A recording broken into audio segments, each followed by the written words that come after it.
You've all got the little gifts of extracts, but you've also got this fabulous bookmark. And you're looking at it, you're saying, great, I'm going to read something with it, right? Turn it over on the back. If it is signed by Paul, you have been given a free copy of Mycelium Running. And he will sign it for you up here.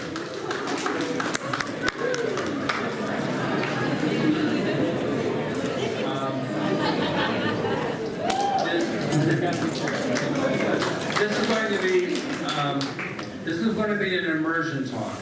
I hope that subsequent to this talk, your lives will forever be changed for the better. This is a culmination of over 40 years of research, and I'm just so honored to be the messenger of this knowledge. It's really hard, and it's not right. I can't claim ownership of this knowledge, but I feel like I'm a conduit.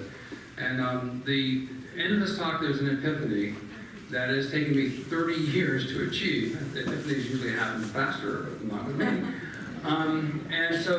But I want you to sort of clear your receptor sites, open up your minds, take a deep breath, hold on to your proverbial hat. I do speak rather quickly, but the avalanche of knowledge that is about to wash over you is something that really speaks to Gaian intelligence, the intelligence of nature. And I'm just so honored at this time critical period in the evolution of life on this planet that I'm alive to be one of the messengers, and there'll be more messengers, obviously, in the future. So, okay, so I want to tell you about my hat because Jeff has one. Oh, I want to dedicate this talk to Steve Shepard. Steve, will you please stand up? So.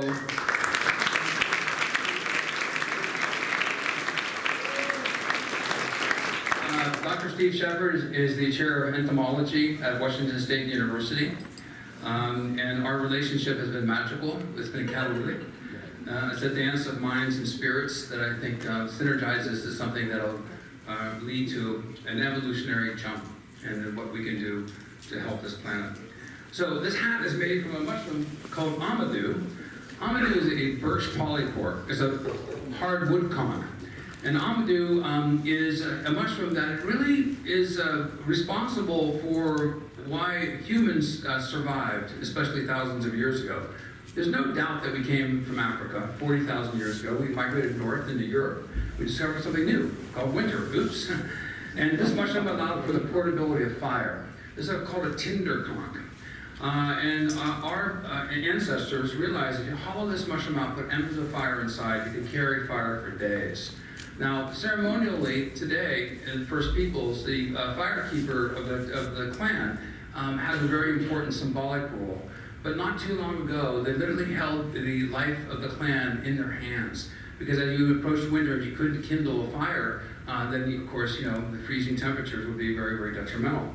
So, moreover, this mushroom, when you put it into lye water, ashes and water, and pull it after a few days, it delaminates into mycelium. And so this mushroom is made of mycelium. This tradition has been going on for thousands of years. This hat is actually made by some ladies in Transylvania. And there's about 7 or 8 hat makers. A few years ago, now there's only 3 or 4. And this is an example of the thread of knowledge that goes through time. And because of disease, war, religious persecution, accidents, the threads of knowledge have been clipped. And this is why it's so important with First Peoples here in the Western North America in particular, their oral traditions, when there's disease and they lose their elders, they lose that contact, to the ancient past. So this mushroom also revolutionized warfare. In Napoleonic times, this mushroom became the punk that made flint spark guns work. it created the spark that ignited the gunpowder. So there's a massive amount of trade in Napoleonic times of the amadou mushroom. This mushroom also is the first mushroom ever found to have an antiviral property, highly active against the mosaic virus, which afflicts many, many plants. This mushroom has other properties that are key to the ecosystem that I'll be showing you in the very near future here. So I have a few other fungal friends, and I'll be talking about amadou a lot. I'll be talking about the red reishi mushroom that I have here. You'll be hearing about the red belted polypore, which is called Fomitopsis panicula. These are all up on the slide here, by the way, so as I hold these up, you can see them. And then there's another birch polypore called Chaga, Internotus obliquus. So these are 4 of the species I'll be talking about, but I have one other friend I brought with me. And this is agaricon. Agaricon grows exclusively in the old growth forest. It's known as Fomitopsis officinalis. It is now thought to be extinct largely in Europe, on a few sky islands in Austria and Slovenia and the high Alps. But otherwise, largely extinct in Europe because they cut down the old growth forest. It still grows in Northern California, Oregon, Washington State, and here in British Columbia. Dioscorides described this mushroom in 65 AD, 2,000 years ago, as Elixirium ad longum vitam, the elixir of long life. And this mushroom, I suggest to you, is similar in its significance in terms of its medical and benefit for human survival as we enter into the next century. So I want to, well, here we go.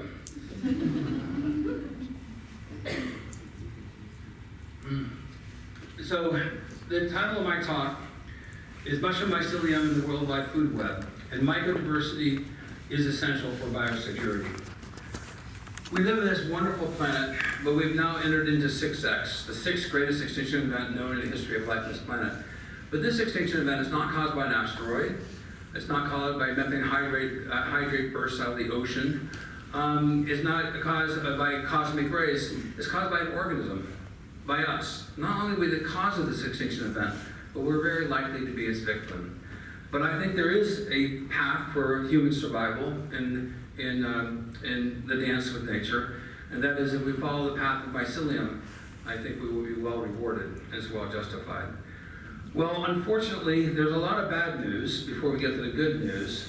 And there's an article that came out in Science just recently, and basically 58% of the species richness in the land masses have gone now down below the carrying capacity for sustainability.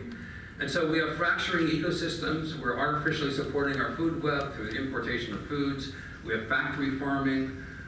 In the pursuit of efficiency, we lose biodiversity. But there is a context here when we bring fungi into the conversation in terms of ecological stability. There's lots of benefits that are being reaped.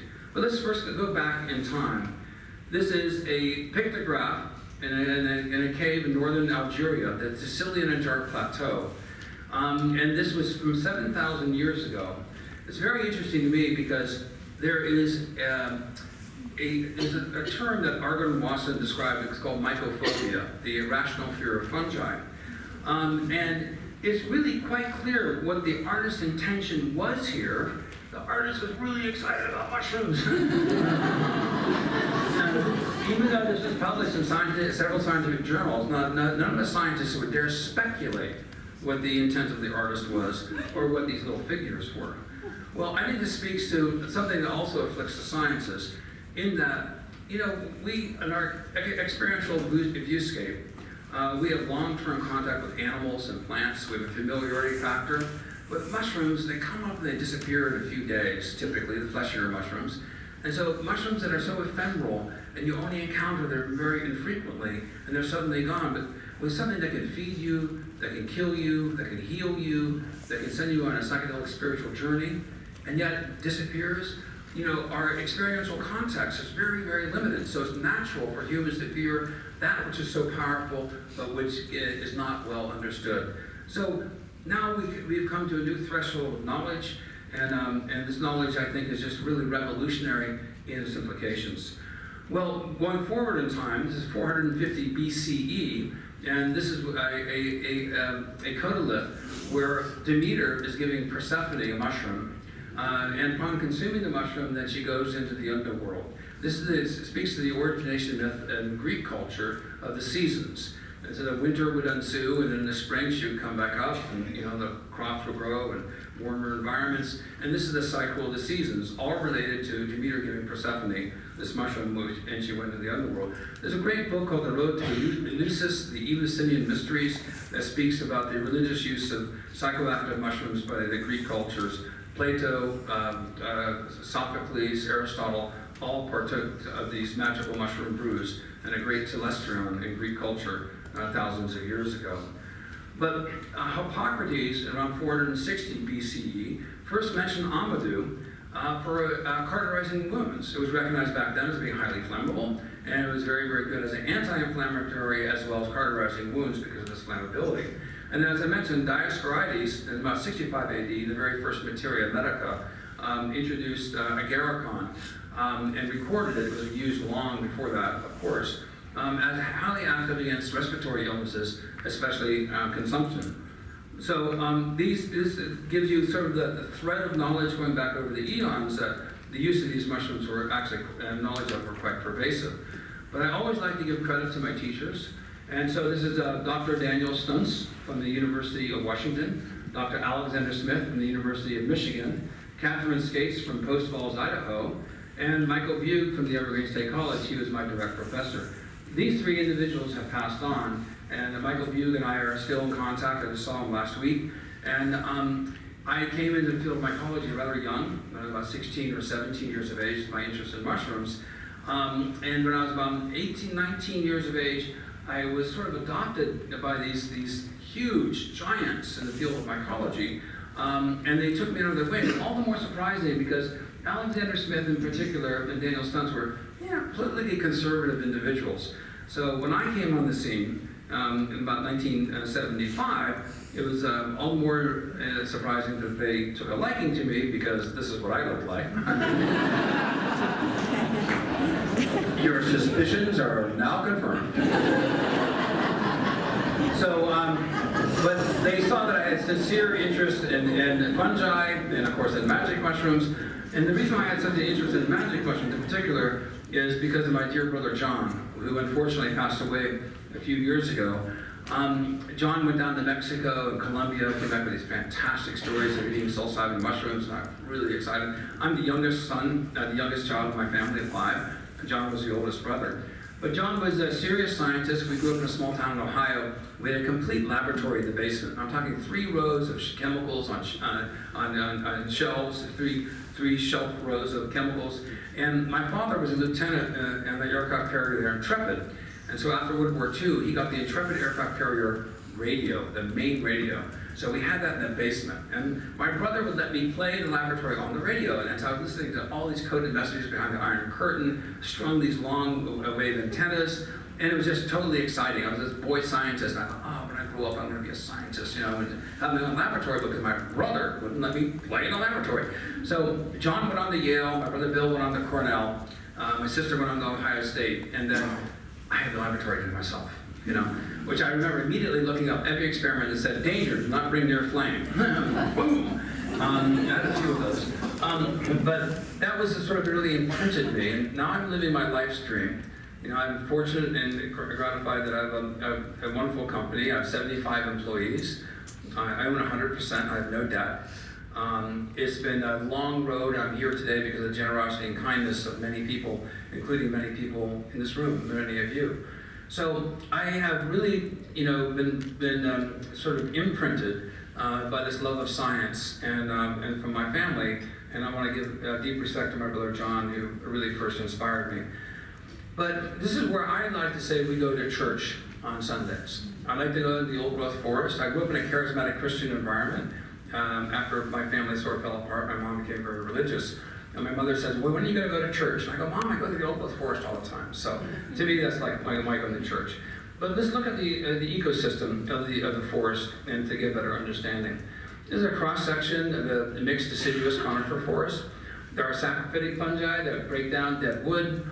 They're the endophytic fungi that are inside of trees and leaves. In fact, there's literally several hundred species have been identified endophytically that are growing beneficially to help the host defensive immunity of plants against infections. And then the mycorrhizal fungi, lots of you know about this, and I want to give a shout out to Dr. Suzanne Samard. She is a hero of mine. She's a mycorrhizal rhizoologist, and a mycologist here in British Columbia. And then there's the parasitic fungi that can kill weakened trees, and they oftentimes grow saprophytically. Like Jeff mentioned, the honey mushroom is a parasite, and they can grow saprophytically. Well, it wasn't until just recently that scientists discovered that all plants are part fungus. Now I remember doing thin sectioning in the botany and looking under the microscope, and I see threads of fungi, and my professor would say, oh, they're infections, it's causing a disease. Well, now we know that they aren't. Many of these threads of fungi are part of the community of fungi that gives the host organism, the plant, better immune protection. And the consortium of those fungi really make a huge difference in terms of their survival. Now, an excellent book I highly recommend is Mycorrhizal Symbiosis. This is the little pine tree. This is the root here, but this is the rhizosphere. This is the mycosphere around the rhizosphere, and it literally extends the root zones hundreds, if not thousands, of times. The plants are secreting sugars, and they're benefiting the fungi, and the fungi are then contributing minerals that then helps the plants to grow. But it increases the moisture absorption capability and the mineral uptake enormously.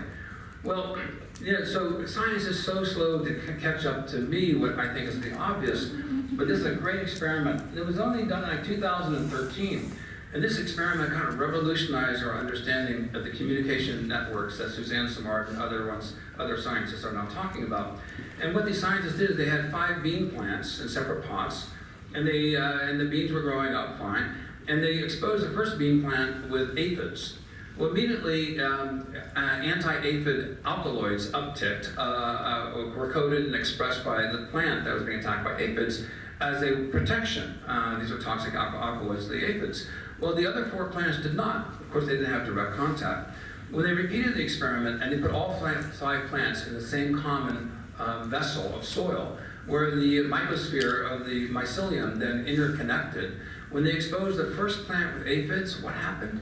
All 4 other plants, remote from contact, upregulated the anti-aphid alkaloids.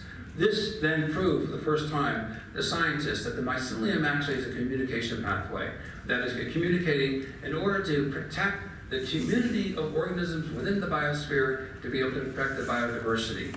And so this was an astonishing breakthrough in our understanding that these mycelial networks are actually communication networks as well. Now, mycelium can take many different forms. This is just some of the forms that I enjoy. And this next is a 10-day sequence, and so oftentimes my time-lapse sequences don't work. And this is the mycelium growing over a petri dish. This is a lot of part of my life. I have about 700 strains in culture of mycelium, about over 500 species in our laboratory complex. But we mostly primarily focus on saprophytes because I'm naturally impatient and I'm very interested in the saprophytic fungi. Now, saprophytic fungi break down lignin and cellulose, the primary plant constituents. And so we take wood primarily, we add mycelium, lots of things happen, but ultimately we generate soil. So these saprophytic fungi are the grand molecular disassemblers of nature, the soil magicians. They break down complex plant and animal tissue and they render it ultimately into soil, and that pathway of decomposition then feeds many other communities in the ecosystem. Now, I'm involved in the permaculture movement, and I was at a Zeri conference, and the Zeri permaculture, people were wondering, how is it possible mushrooms grow in the desert? We have these mulch sheet piles, and then suddenly all these mushrooms are beginning to form. And I realized that they did not know, if you take 100 kilos of sawdust, for instance, up to 20 kilos of water will be released out of 100 kilos of dried sawdust. Mushroom mycelium generates water. So it inhales oxygen, it's then breaking down lignin and cellulose, it combines hydrogen and oxygen into H2O, and so it generates its own water, hydrating the habitats in advance of contact. This makes sense because around compost piles, many of you have seen little puddles of water. That's what's happening. So, a very interesting article because of monoculture, and I spent a lot of time in the woods. For 3 years, I was in the wood products industry, actually 4 years. I was on the green chain pulling in a sawmill. I ran cut off in a shingle mill. I went as a logger. I set chokers, became a rigging slinger. 3 guys in my crew got killed, and they wanted me to appoint me when I was 21 years of age as the head of the crew. I said, I'm going back to college. But those 3 guys who died, I mean, I depended upon them for my life. They depended upon me. So I really got a feeling of deep brotherhood and respect for the School of Hard Knocks. So a shout out to all those people who've gone through the School of Hard Knocks and have a great respect. But unfortunately, because of monoculture, of slash and burn, planting trees, slash and burn, unfortunately we're harming the biodiversity of the ecosystem. And now we are seeing that we are getting premature decline as soil lenses become thinner, the carbon's exported out of the ecosystem. But it's very interesting that in healthy soils, 70% of the soils are composed of microbial mass, and 30% of that soil mass is fungal. So 21% approximately of healthy soil is fungal cells, living or dead. That's how much fungi there is, literally under your feet, up on every step that you make on soil. Now, I spent many years as a scanning electron microscopist. This is some of my electron micrographs. Here's the mushroom mycelium under the electron microscope. And then under the response to 4 environmental stimuli. Well, introduction of rain, we've had lots of that. It's turning out to be a great mushroom season. When you have introduction of rain and water, that's 1. You also have evaporation, so you have cooling, so a drop in temperature. That's what happens in the fall. That's number 2. The third is the mycelium then, as it comes up to the wet surface, it exhales carbon dioxide, inhales oxygen. So exposure to oxygen is number 3. And the fourth one is quite surprising to many people, is light. 99% of all mushrooms require light before the mycelium will produce a mushroom fruit body. And so light is critical for mushroom formation. So those are the 4 primary stimuli. Now, the fact that we exhale carbon dioxide in fungi too speaks to our common evolutionary relationship. 650 million years ago, we had a common ancestor. In fact, a new super kingdom has been created called Pleistocanta that joined Animalia and fungi together. At that split, when we split from fungi, the fungi went underground, externally digesting its nutrients outside its cell walls. We chose the path of circulating our nutrients in a cellular sac, and then producing enzymes and digesting foods within. So that's kind of the split between animals and fungi. Fungi digest our nutrients externally, we digest our nutrients internally. So in response to those 4 environmental stimuli, then a mushroom then suddenly emerges, and no matter 4 or 5 days, it goes from this state here to this state. Now, mushrooms actually do not have a very good immune system, most all of them, because they're fruit bodies, like a peach on a tree. It ripens, it attracts herbivores, and us, and insects, and animals to spread the pits, to spread the seeds. Mushrooms are no different. They're very, very protein and sugar rich, but they're delicious, and they attract a lot of animals that can help spread the spores. But I'm fascinated with the decomposition cycles of mushrooms. And so the mushrooms then, as they begin to decompose, for instance, there's a rushless species in the old growth forest. A few days later, I come back, and all sorts of spores are germinating. There's other fungi and lots of bacteria. A whole microbiome is evolving. And then a few days later, it goes underground. It goes subterranean. In a single inch of soil, there can be more than a mile of these thin red, like the threads of mycelium. My foot covers approximately 300 miles of mycelium. And so the mycelium actually is resident in the ecosystem for a very long time. The mycelium is the immune system of the mushroom. And my friend Patrick Hickey made these movies, and when he made these microscopic movies, it really revolutionized our understanding about how these fungal networks work. These are bundles of nuclei that are streaming through the mycelial networks. And notice that they surge in clusters. Well, as it turns out, the mycelium grows, and a swath of mycelium, the breadth of my arms here, can literally have billions of end branches that are constantly forking. At the very, very tips, they become polynucleate, many nuclei per cell. Later on, they just have 2 nuclei per cell as the mycelium gets old. But the mycelium, you notice that all the nuclei don't go in one direction. Some of them are going backwards against the cytoplasmic flow. And so think of at the end branches, at the tips, there's hundreds of nuclei sometimes per cell, and it just takes 2 nuclei to reassort. And if there's a new insect, a new toxin, a new piece of plant, a new piece of wood, and if they code for the enzyme that can break down that new potential food resource, and then they can incorporate it, what happens? The mycelium surges. But then that genetic information becomes encoded within the mycelium. So not only are these externalized digestive membranes, not only these externalized lungs, exhaling carbon dioxide, inhaling oxygen, but these are learning networks. These are microneurological networks that are constantly adapting to sudden change, to catastrophia, and they're able to navigate and then learn and encode within them, within their genetic memory, the ability to have that information to help them to survive in the future. So we're up here in the BC zone, and here's the Columbia River, and I live near Olympia, Washington. And we're going to fly down here to the John Day Wilderness. I literally hired an airplane and flew down there to see the biggest organism in the world. It's a mycelial map, 2,200 acres in size, 1,665 football fields, and it's 1 cell wall thick. Now think of that. You have 5 or 6 skin layers that protect you from infection. The mycelium has 1 cell wall, on the other side of which are hundreds of millions of microbes per gram, many of which are trying to consume it. How is that possible? How is it possible the largest organism in the world only has 1 thin cell layer that protects it from infection? It's because it's in constant biomolecular communication with its ecosystem. It's able to navigate, it's able to learn, to adjust. In this case, the largest organism in the world is a honey mushroom. Now, I hired an airplane, and I flew down there once, a small bush pilot with a cloth, a cloth airplane, covered airplane. I went down there and we couldn't find it. And we had the latitude, longitude from the scientific article that was published on this. And we went back to Boeing Field and we looked at our maps and it was there. So the next day we flew back down there again. I flew up and we flew down there. I still couldn't see it. So we had to climb an elevation. So we spiraled up, and finally I saw it. And we're at 14,500 feet. We just came from sea level. And I told the pilot, I think I'm going to faint. And he goes, me too. I said, oh no. Yeah, so let me get this photograph. So boom, I took this photograph. It was the best photograph, I think, of the largest organism in the world. And and it would kill the trees, and so the Forest Service would cut them down because lightning strikes and cause fires. But this is basically the honey mushroom, and this is what the trees look like. I suspect from my hiking in the subalpine regions of the Cascades and the Olympics, I wonder if these mushrooms are actually meadow makers. They actually climax the forest, they kill it, the trees then die off, and meadows come back. And this is the way of the ecosystem during time out when ungulates and deer and elk come in, graze, and it's a way of the ecosystem reestablishing. Because I've always been confused, why would there be meadows when there's all these forests? And I think the honey mushroom is actually a meadow maker. So looking at the mycelium, it is wonderfully articulated, and it forms these microcavities. The microcavities swell with water.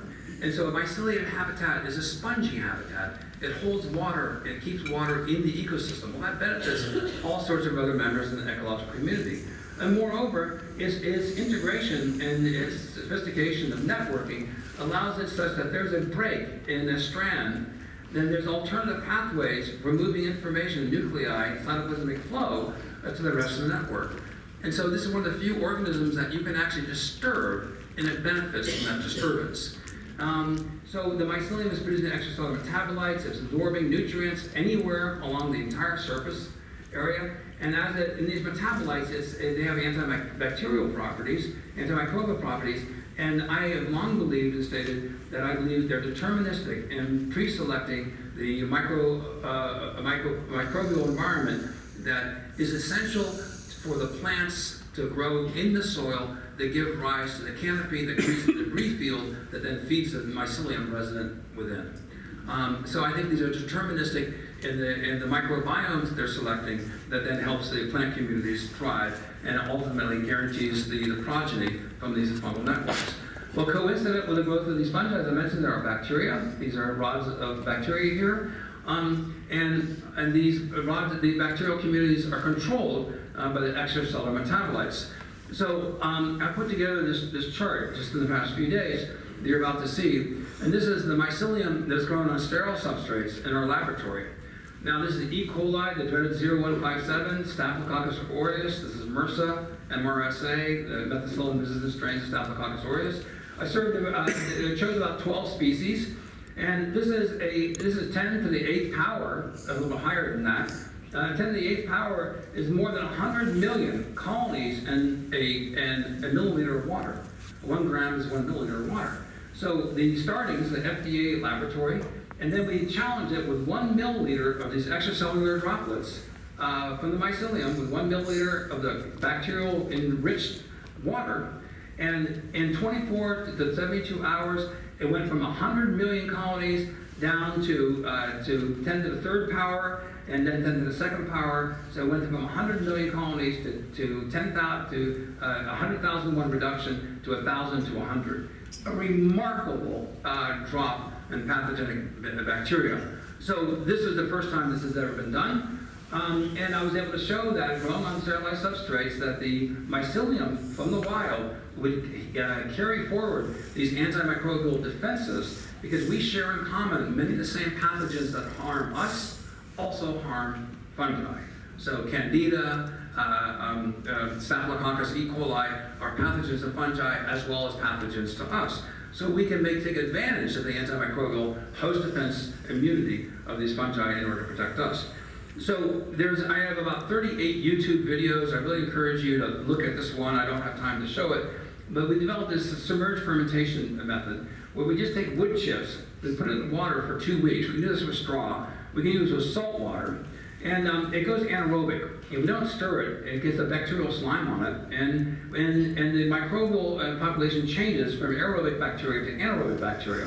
And then we just let it sit for a long time, for 2 weeks. And then we drain it. And when we drain it, oxygen becomes a sterilizer against the anaerobes.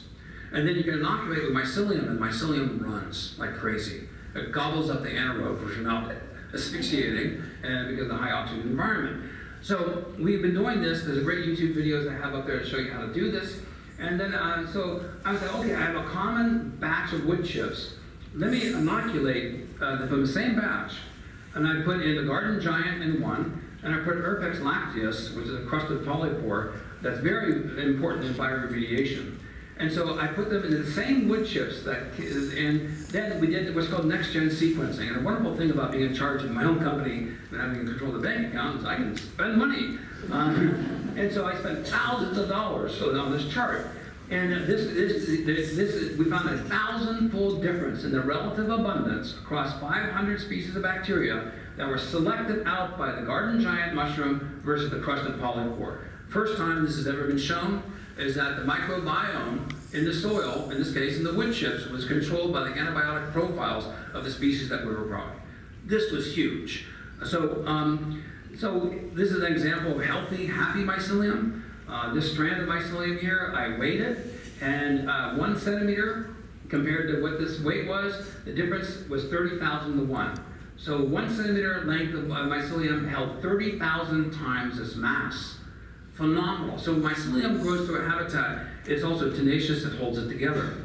Well, the mycelium runs. This is what I have in my book called Mycelium Running. This is happy mycelium. This is where it's multinucleate on the very tips, the running edges. Mycelium are edge runners. They love to run along the edges. And so this is what we want to see as cultivators, is rapidly working diverging mycelial networks that are constantly on the move, and they're producing all sorts of enzymes, lactases in particular, that are able to break down cellulose and lignin. Well, in the old growth forest was a treasure trove, a genomic treasure that's so important that we preserve, especially in the Northwest here.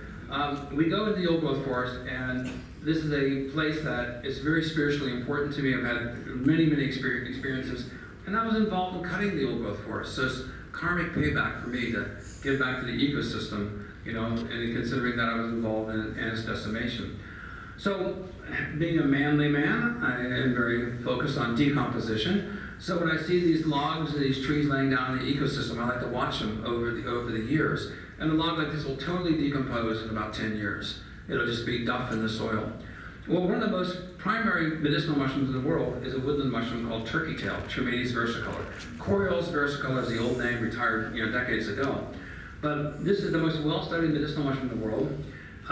We applied for an NIH grant, and I was a co-investigator, co-PI is called, principal investigator, helped write the grant. And NIH, the National Institutes of Health in the United States, awarded us $2.2 million for a breast cancer clinical study. So turkey tail was really indicated in Asia as being very, very helpful for the immune system. So we applied for this grant, we got the money, everyone's very excited. They go, Paul, you're a mycologist, where do we get our mushrooms? I go, please get them from us.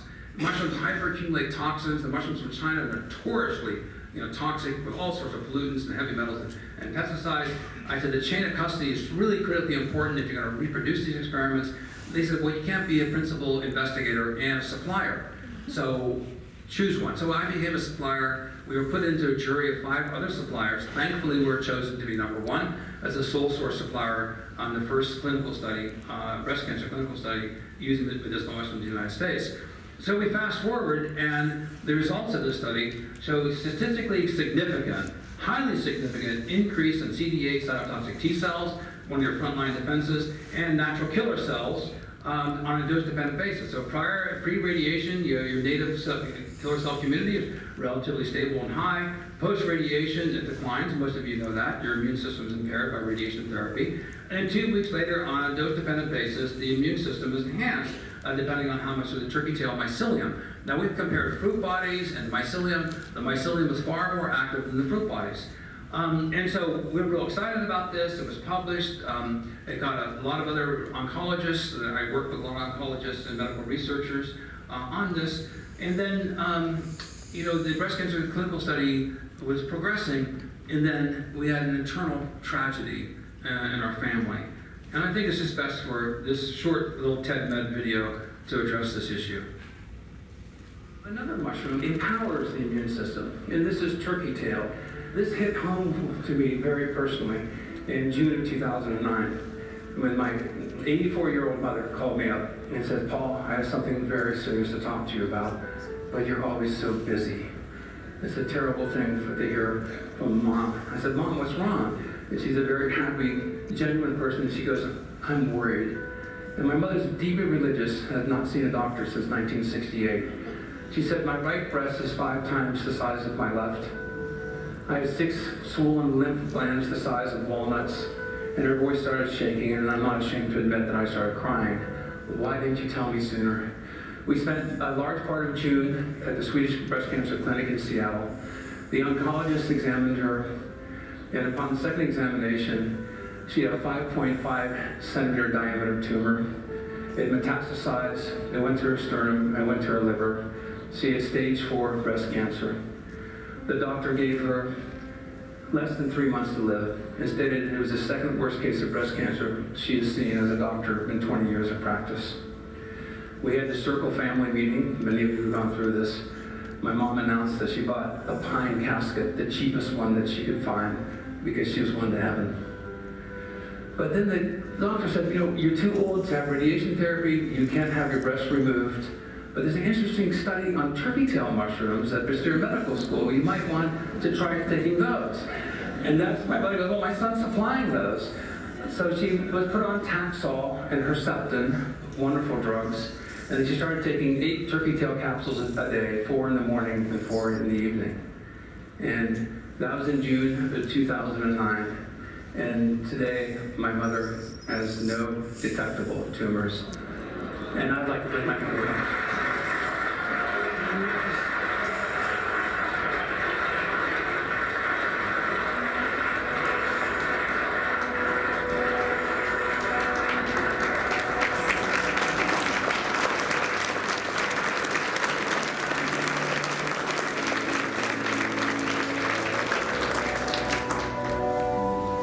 So here's my wonderful mother, and then when she passed the 5-year disease-free survival rate, which doctors don't like to use the word cure, but there's no evidence of disease. We common people will say cure, but this is the message my mother left on my voicemail. Hi, Paul. Everything's gone. Everything's wonderful. Past all with flying colors. So thank you for your prayers. I love you, and I'll check in with you later. Bye-bye. So my mother now is 91 years of age. She's cancer-free. She's sharp as a tack. And she just beat recently my 2 brothers in Scrabble. Which my twin brother is, I said, really, Mom, beat you in Scrabble? He goes, oh, she got lucky, So then my mother was written up. So this is a best case outcome. It's an international journal. They interviewed me. They interviewed Julie Smith, her oncologist at the Swedish Breast Cancer Clinic. And throughout these interviews, it was very interesting because several things came up. Julie Smith recommended turkey tail mushrooms in Seattle. Well, my mother lives in Winthrop, Washington at the time, and she started her SEPTIM program in Ellensburg, Washington, over the mountains. And she goes, well, should I tell my new oncologist I'm taking turkey tail mushrooms? I go, no, please don't. The oncologist had an abundance of caution. If they're not experienced, Julie Smith, the oncologist at Swedish breast cancer was up the learning curve. The other doctors will say, no, stop taking everything. So upon interviewing Julie Smith and my mother, we believe this was a life and death decision, that she did not tell her oncologist that she was taking turkey tail mushrooms. She ended her SEPTIM program. 50 women did, 48 women have died in that program after 5 years. My mother and one other lady are the only two known survivors. This led in also then to a subsequent study that found that PSKs in turkey tail mushrooms and that the turkey tail mushroom constituents help Herceptin work better. So it's a great example of conventional therapy working with natural medicine in order to potentiate a good recovery. Now this is something I really want folks to focus on. This is an extraction chart, basically using different solvents. You're going to see this 3 times.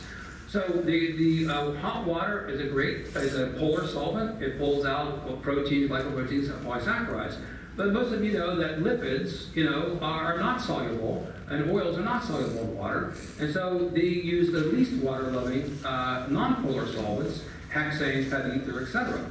And so when you do hot water extraction, you partition away all these other compounds. Some of them come through, but the majority of them are left behind because they're not water soluble. Well, I'm involved in this group of physicians, who are literature driven, and so am I. But I said, I can't figure out what PSK is. It's a molecular complex, but there's no molecular signature. What's the HPLC that we can use for PSK? There is none. And so I hammered these medical researchers, and finally, I think I got through the noise, and I was extraordinarily happy with this recent article that came out by some of the co-authors in the breast cancer clinical study. And they found that PSK, and they validated, is not a pure compound. It's a molecular complex of great uncertainty. But when they used lipases that dissolved the lipids away from the giant scaffolding of the beta-glucan complex, it denatured the immune benefit of PSK by 83%. So it turns out that beta-glucans, they're wonderful, they're this huge molecular complex, tons of literature, but until this time, no one had used these enzymes that would take away the lipids. And this huge molecular complex is beta-glucans are going to have a million Daltons in terms of its molecular weight, but it's a giant scaffolding embedded into which are all these other active constituents. So this showed that if you didn't have the lipids in the beta-glucans, then you lost immune benefit. Well, then we go forward, and there's an extraordinary double-blind, placebo-controlled study here that showed that turkey tail enhances the microbiome, helping Lactobacillus and Bifidobacterium, beneficial bacteria in the GI tract, suppressing inflammatory Staphylococcus, Clostridium, and Enterococcus. And it modifies the fecal microbiota. Well, then the mushrooms, then I realized, oh my gosh, just like in the ecosystem of the environment, they set the stage of the beneficial bacteria can help their members in their ecosystem. Well, these fungi, as you consume them internally, also affect the bacterial flora in your gut to your benefit. This is why when I meet people who say, I can't stomach mushrooms, they're actually giving you a very important scientific observation. Their microbiome is mismatched to the mushrooms. And so this is why I think some people can't tolerate digestive mushrooms, incompatibility in the bacterial microflora in their gut versus the mushroom species. So the species that I mentioned before, Agaricon, Fomitopsis officinalis, is the longest living mushroom in the world. And I received a National Geographic Award for my work in studying the old growth forest. And they wanted to do a story on me. So they sent a photojournalist from New York. And before he came out, says, Paul, we want to do a search for the Agaricon. It's perfectly for Nat Geo. It's in the old growth forest, but we don't want you to take us to a place you already know an Agaricon exists. We want to have that eureka experience of discovery. And I says, now, how likely can we find it? And I totally lied. It's so rare to find this mushroom. It's 1 out of 100 trips in the old growth forest. My dear professor, Dr. Michael Bew, 45 years hunting the old growth forest, found his first Agaricon last year. And he goes into the old growth forest all the time. He finally found one. That's how rare it is. So I said, oh, 50-50 with my answer to the photojournalist. I didn't want National Geographic to cancel the story on me, you know. So, but I had good reasons. I brought 10 of my friends with high-powered binoculars. We rented a motor sailor here, Cortez Island, with a Zodiac. And the idea is we go up the inland passage of Desolation Sound, lots of old growth forest, and we look for snags. And oftentimes they look like a giant beehive. And often the bald eagles are on these snags. Garricon grows in the same tree. So, you know, we have 10 people with high-powered binoculars, and we're going up Desolation Sound, and there's a tree, snag, nothing there. There's a tree, nothing there. Yeah, there's a tree, nothing there. You do that for 3 hours, 4 hours, you got retina burn, right? And it's like, the photojournalists are getting upset, like, you promised me. And it's like, no, I said 50-50. It's like fishing, be patient, you're from New York, you know. So our skipper said, you know, listen, it's lunchtime. We were out for hours. Let's go over to a First People site. And so the First People site is not really clear what the pictographs mean. I've met a number of First Peoples, and white people did wage bioterrorism against indigenous people. You know, purposely or by accident, but nevertheless, tuberculosis, flu viruses, and pox viruses. And my friend Gujab, the president of the Haida people, he said, you know, Paul, you think that us Indians know everything about ethnobotany, ethnomycology. Well, we knew a lot more before we had these pandemics. But when you have 6 pandemics come within 60 years, wiping out 75 to 95% of the indigenous people, it's an oral tradition, we get disconnected from our ancestral knowledge. So anyhow, we motor over there, and this is a great place, a 30-foot overhang, and we motor over there, have lunch, and we're going over there, and then one of my teammates goes, there's one, found one. Could not believe it. It was right at our First People's site, and this one's especially unusual because it was growing underneath this, another branch. It fell, it teeter-tottered, and then the mycelium regrew from the mushroom back into the branch and connected with the mycelium in the tree, and then it grew 2 legs. You know, extraordinarily interesting.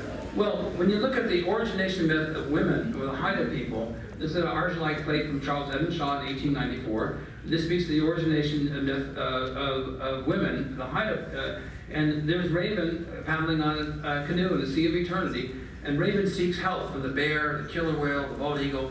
None of the other animals, you know, in the ecosystem can help Raven steer her canoe to find her genitalia, except for Fungus Man. And this creature here. And it turns out that grave guardians that were carved from a Garricon were placed on the First People's shamans' graves to help to protect them to go into the afterlife. So they were found in the Chicago Field Museum, and they were repatriated, thankfully, back to the First Peoples. And when they analyzed these, they were not made of wood, they were made of a Garricon, they were carved. Now, as it turns out, there's 2 potential candidates for the oarsmen that helped Raven. There's a Garricon, but there's also the Artiscon. And the Artiscon may have been this fungus, also not a Garricon, even though we know the grave guardians were carved from a Garricon. And the reason why Artiscon may have been the one is that you could draw a map. You can actually draw on this thing. So from a practical point of view, if you wanted to show someone how to go up the fjords and the channels and past the islands, you could actually draw on this wood conch a map. So it kind of makes sense also. But so we're there at the site, and there is a fungus man-like pictograph with salmon eggs. And this is Dr. Scott Franzbaum, he's the director of the Tuberculosis Research Institute. He was very interested in ethnomycology. I wrote an article on a Garricon, he saw it, he contacted me. He said, I'm funded by the Gates Foundation, we're very concerned about XDR-TB, multi-drug resistant strains of tuberculosis. And he said, I'd like to go with you, Paul, on these forays. So we invited him, and he went with us to the site. And so we take these tubes here, but we just need a small piece of tissue. Okay, so I worked with Scott Franzbaum and the UIC, Tuberculosis Research Division, for 5 years. We did solvent extractions. We used the most polar water, the least polar, and this is called biogated fractionation. So you refractionate a natural substance, and you go down a decision tree, polar, non-polar. You test those fractions. That increased activity was found in one fraction against tuberculosis and less than the other. Well, of course there would be. So you follow the path that has the most activity. And you keep on fractionating. Each fraction takes weeks, months. It's a very laborious process. This is how the pharmaceutical industry discovers active constituents, new drugs from nature. So after 5 years, lo and behold, Scott and our team, we discovered 2 chlorinated coumarins of agarikon, highly active against tuberculosis. Wow. I said, okay, I mean, we actually found active new drugs that were resident in this mushroom that was celebrated by the Greeks, was celebrated by the Haida and First Coast peoples.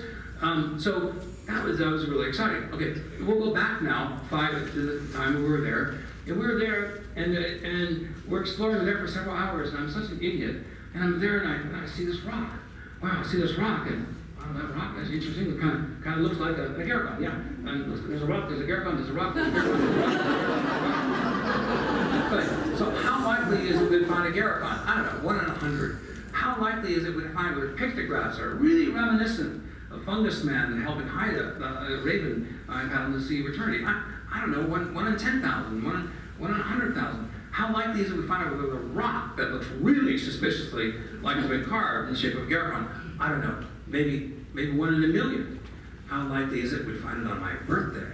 And this is when the photojournalist starts shaking and getting nervous and going, does this happen to Paul often? And my friends looked at him deadpan and said, yes. And this, I think, speaks to a higher truth and the core of my belief.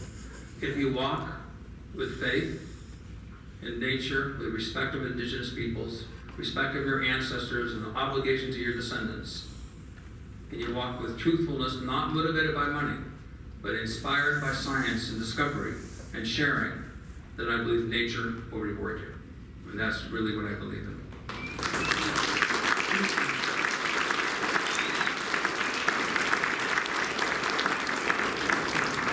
Thank you. And so agarikon is really hard to find, but we have now 70 strains of agarikon, by far the largest library of agarikon in the world. Sometimes we have to go up trees, a 700-year-old tree on Cortez Island. And this is what the agarikon, the branch is hard as a rock, so it doesn't rot the branch that supports it. And so this one's about 70 years of age. And then it goes through a metamorphosis, and I brought both of these specimens here, and it goes to the white form, the ghost form, as it's known. And so this mushroom changes into this white form as it lays in the old growth forest, subjected to rain. So this is dead, and this is alive, and so we did our cultures from this. Now we thought that was the biggest one in the world, but until we saw this one. And this is from Northern California, a typical NorCal kind of guy. And this one's about 120 pounds. It's over 100 years of age. So this was the forest was going to be burned, or going to be cut down and slashed and burned. And so the people called us up saying, hey, it's going to be a log, go for it, dude, you know, but please send us a specimen. Send us a giant chunk. So we got this one in the culture, the forest was cut down and burned. So we saved this phenotype, we saved this strain of agarikon, and we have it in culture today. So we typically go into the old growth forest with a GPS. We take a stainless steel tube, we leave the agarikon, we only need that amount of tissue, we get it in the culture, and then we grow them and we compare strains. These strains are different strains. This is the ridge of incompatibility. If they're the same strain, they grow together seamlessly. And so this is a way of our testing different phenotypes in the same forest to see how many different varieties we have. Well, I've been fascinated, you know, with the antimicrobial properties of mushrooms, and then I published an article in Herbalgram in June of 2001. And it summarized in one page all the information in the scientific literature on the antiviral compounds and properties of mushrooms. Now it's a whopping 1 page long, but less than 1 page with 2 big photographs. And so I got about 6 or 7 references. That's all there was in the scientific literature. So that was in June of 2001. I published this, made the cover of Herbalgram, and then 9/11 occurs several months later, 3 months later. So 9/11 occurs, and then, you know, the biggest concern very quickly became weaponized viruses, in particular smallpox. So a physician with the Department of Defense, the U.S. BioShield Biodefense Program, got a hold of me. I said, Paul, I saw this article. We're very concerned about bioterrorism. We know you have a large library of old growth fungi. Will you submit some of your samples for the BioShield Biodefense Program, which was organized by NIH, NIAID, and US AMRID, US Army Research Institute of Infectious Diseases. So it was a huge honor they got a hold of me. So we started sending in mushrooms. We sent in hot water extracts of reishi, artist conch, and agaricon, and then we did we go out to mycelium. We said water extracts of that, and then we did ethanol extracts of mycelium. So this went on. We sent our first 80 samples out, and I waited a few months. And then I was up in Canada. One of my managers called me up and says, "Paul, there's a helicopter over the laboratory." I go, "No big deal, helicopter over the laboratory." And he goes, "Well," and he goes, "No, Paul, it's really close." I go, "How close?" He goes, "Listen." I go, "Whoa." I go, "What's the numbers on the tail of the helicopter?" He goes, "There are no numbers. It's a Black Hawk helicopter." I went, "Oh, no." So now, that same week, what happened is that Federal Express delivered us all these research results from the BioShield program. And I'm flipping through them, no activity, no activity. I get to sample 78, highly active against pox viruses. Then I come to another sample, highly active against pox viruses. Another one. So I had 3 hits against pox viruses. I didn't tell the government what they were. I coded them in a notebook. And I looked up the codes, and they were all agaricon. So I got really excited, and I was appointed one person in the BioShield program was my manager, my contact, Dr. Huggins. He's a physician. So I called up Dr. Huggins and said, "This research results are extraordinarily exciting. This is great." He goes, "What research results?" I go, "Well, Federal Express just delivered me all these research results, and testing all of our extracts." He goes, "You're not supposed to get those." I go, "No problem, I'll photocopy them and send them to you." They were so disorganized, And then the helicopter shows up. I go, "Oh my gosh."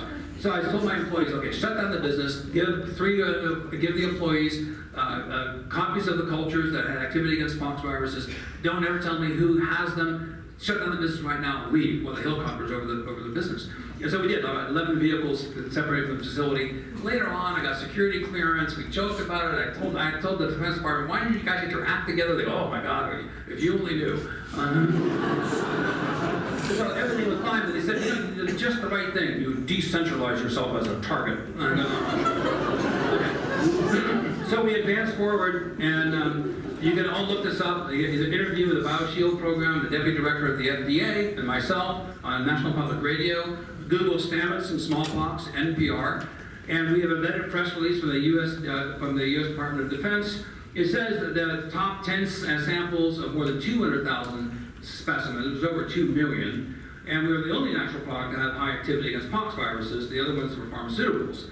So, okay, now we go forward and we do viral-guided fractionation again. This time we do it at the University of Mississippi School of Pharmacy. Same things before, polar solvent, water, non-polar, hexane, and we fractionate it out. And after about 7 years, lo and behold, we find 2 active molecules, highly active against pox viruses, more potent than cidofovir, the preeminent positive anti-drug control, with less side effects. And so sulfuronic and euphoratic acid turns out to be highly active against pox viruses. Well, most, pox, smallpox, cowpox is out there, camelpox, etc. But smallpox supposedly doesn't have any natural reserves. We know in Russia and the United States and 2 or 3 other countries, they do have smallpox in culture. But those of you who are not immunized, I think it's about 1968 they stopped immunizing. Those of us who were in school at the time have a smallpox vaccination scar on our arms, typically. But otherwise, the rest of you are immunologically naive, which means you're highly susceptible to smallpox.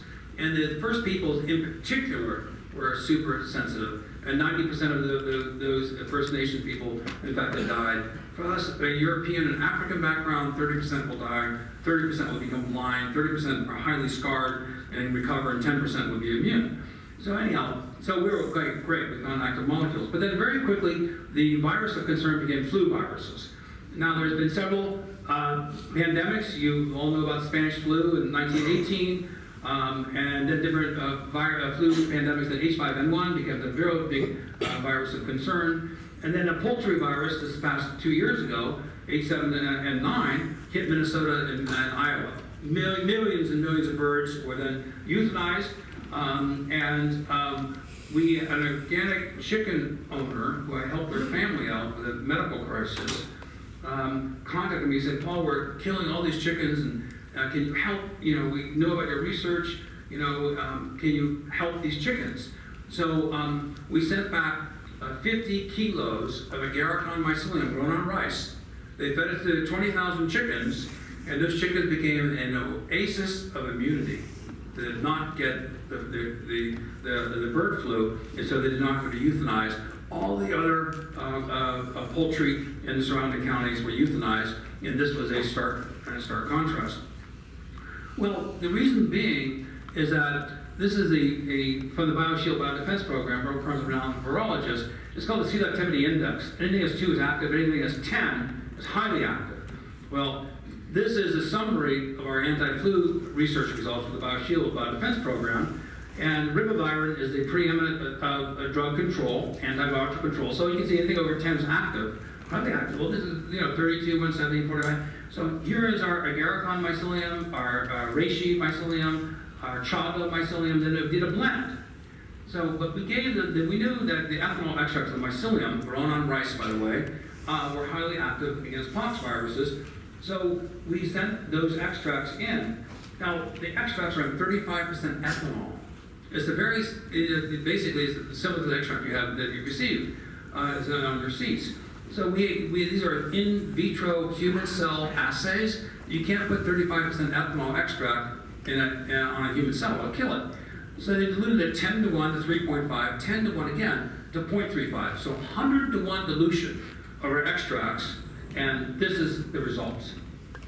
Phenomenally more potent as a natural extract, diluted 100 to 1 compared to a pure antiviral molecule. We beat the pants off of ribavirin, and then a combination of all 3 of these end up having extraordinarily high activity against H5N1. So, of course, I got very excited about this. This is back in 2005, and I filed a patent. And my discovery, and spent all this money, so I filed a patent, and then the patent disappears. The patent never gets published. The applications are published within a year or 2, and the USPTO.gov homepage, US Patent and Trademark Office homepage, the patent didn't get published. So I get all my patent attorney going, where's my friggin' patent? And so he contacted the patent office, and the Department of Defense took the patent out of the patent office because of national security. For the same reason that you can't write a patent about making a nuclear weapon. You give a terrorist a blueprint for making a nuclear bomb. So we had to do intergovernment agency trace. After 4 or 5 years, we pulled the patent back from the US Defense Department. It goes into the patent office, and then we got the strangest rejection of all time. It's like somebody talking to the patent examiner. The patent rejection made no sense at all. We went to the Board of Appeals, unanimity of opinion, 10 examiners that approved the patent. It was then published in 2014. Agarikon active against flu viruses and active against staph and E. coli, as well as herpes and pox viruses. Now, to have a medicinal mushroom that's active against viruses and bacteria is really significant. The most people who die from flu viruses die from bacterial pneumonia. Their immune system's challenged by the flu virus, and then they have their immune system depressed, and the bacteria start going in their lungs. They die from respiratory bacterial pneumonia. So to have something that's dually active is medically significant. Well, so we did this, and then the Vector Institute in Russia, they came out with an article, in 2012. I discovered this in 2005, but it's very nice because the Vector Institute, like Fort Detrick, is the top secret, bioterrorism, and they have smallpox there. They also found that, lo and behold, agarikon is active against pox viruses. So that was kind of good because they validated what I discovered. I gave a talk in Washington, D.C., and a whole bunch of people from Fort Detrick, they knew my research in the BioShield program, so I invited them to my talk. I showed them this, and I said, we beat the Russians by 7 years, and a small cheer went up in the audience. And then another group of scientists then also found the same thing, so it's good. We have multiple validation. Okay, so this story now starts to take some strange twists and turns. This article just came out recently. It turns out that Tamiflu is dependent upon the supply chain of the star anise. Star anise produces shikimic acid.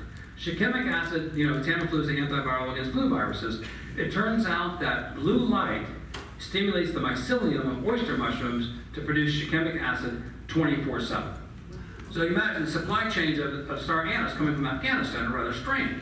And so there's a Tamiflu shortage because they couldn't get enough star anise to make Tamiflu. Now we know that oyster mushroom mycelium under blue light stimulation, produces antiviral precursors so that was okay, that's interesting.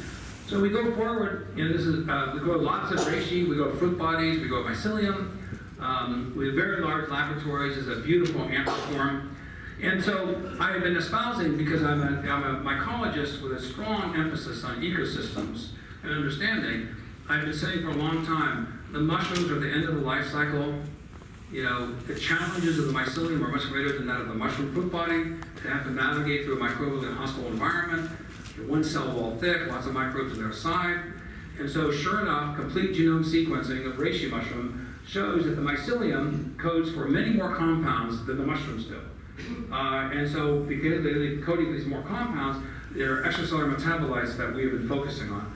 So we then were able, we're kind of been ahead of a curve here, and then science then validates a lot of our premises. So this is chaga.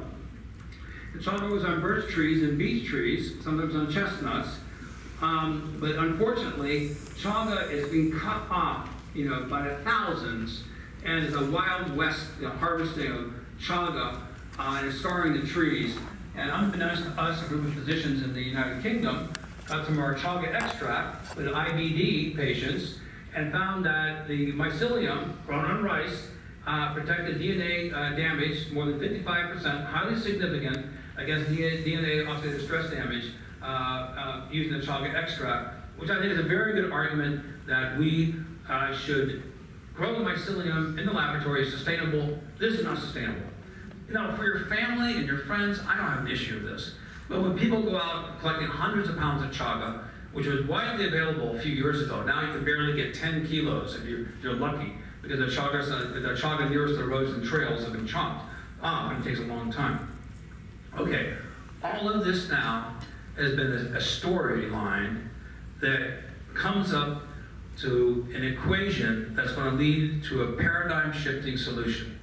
So I call this microfactor number 1, F of A, okay? So, antivirals and antioxidants from polypore mushrooms. So I'm going to create a microfactorial equation that's going to lead to a paradigm solution that is going to hopefully save hundreds of millions of lives and biodiversity of this planet. So these are, I didn't know what to call them. They're experiences, they're factors.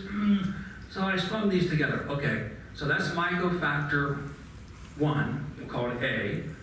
Okay, F of A for you math people out there. Okay, so the next experience, I'm growing the garden giant mushroom in my garden. And this is 1984. And I go out to my garden, and there's my garden giant mushroom.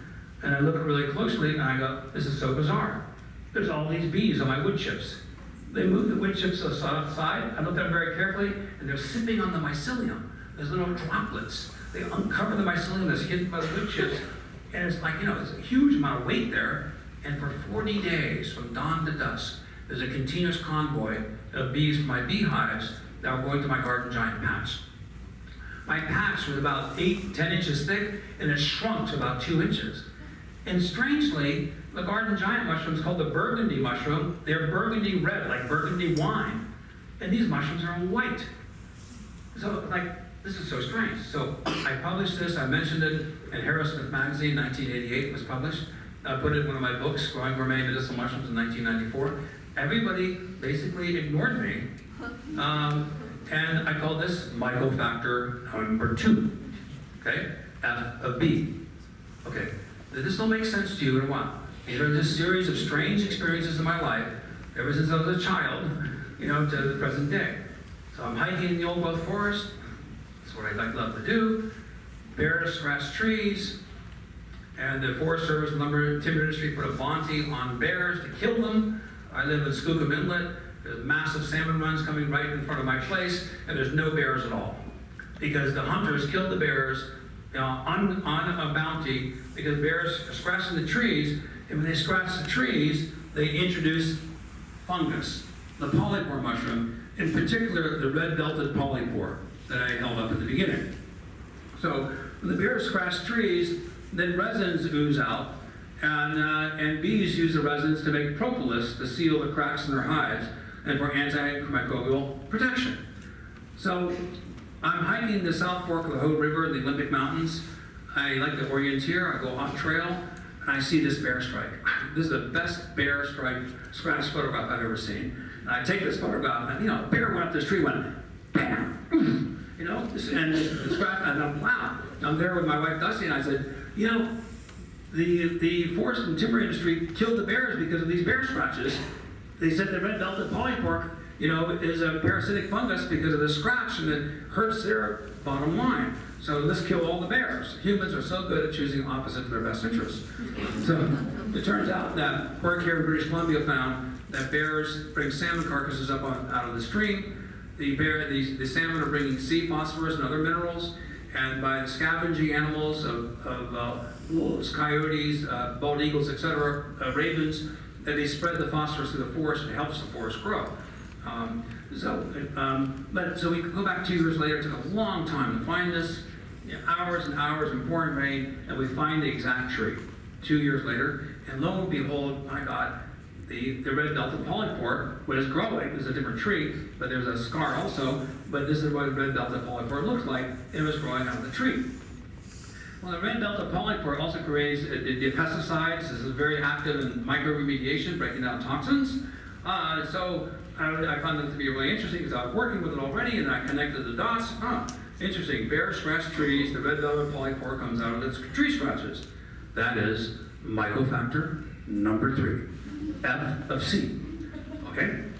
So my friend Louis Schwartzberg, who's a National Geographic and Walt Disney slow-mo, fast-mo photographer, he knew of my work with entomopathogenic fungi. I have 7 patents now on using fungi to control termites, mosquitoes, carpenter ants, etc. He said, Paul, do you know about colony collapse with bees? It's horrible, and it's a varroa mite. I've been interviewing these beekeepers, and they're under assault by this mite. And I went, wow, I know how to use these fungi to control insects and arthropods, so maybe I can do something.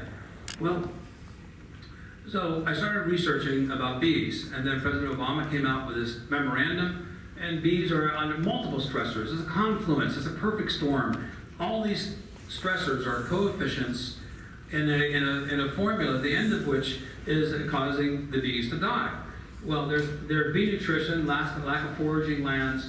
There's parasites, the mites in particular, the vector viruses, and the co-occurrence of pesticide exposure and insecticides, etc.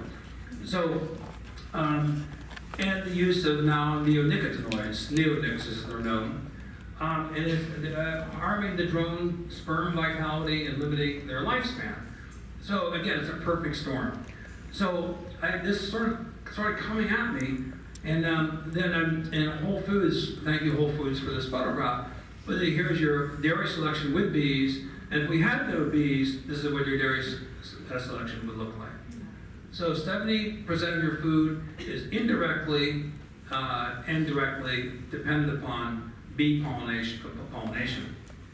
So then the New York Times came out with an article, and this has been all over the news for the past several years, that the decline of pollination services by bees and bats and other insects is a threat to global food biosecurity. So I'm laying in bed, and I love the space, the ether space between sleeping and dreaming and wakefulness. And I find that to be a really creative milieu to engage now and spend some extra time. I'm writing this book on medicinal mushrooms. I'm working with the BioShield Biodefense Program. I have all these patents on working with controlling insects, and it's not true. It's all over it's gone viral about 10 times. Many of you have seen it. Paul Staments can take down Monsanto. Not quite true. But I do have a very disruptive technology that we're launching in January that will be a big threat to Monsanto. But so then I had this epiphany, and I went, oh my God, I think I know how to help the bees. I may be able to save the bees. So I had this epiphany, and I put these thoughts together. I'm at TED. I called the University of California, Davis, and tried to explain what I'm doing, and the people got blurry-eyed or eared. So I don't know what you're talking about. I called Steve Shepard. I said, Steve, just give me a few minutes to explain this. And after explaining for a few minutes, Steve said, stop. Don't go anywhere else. Washington State University, I'm the chair of entomology. We're interested in doing this. So I'm going to show you now a 5-minute movie that's aired on hundreds of PBS stations that kind of summarizes the initial research that Steve and I were doing with our teammates.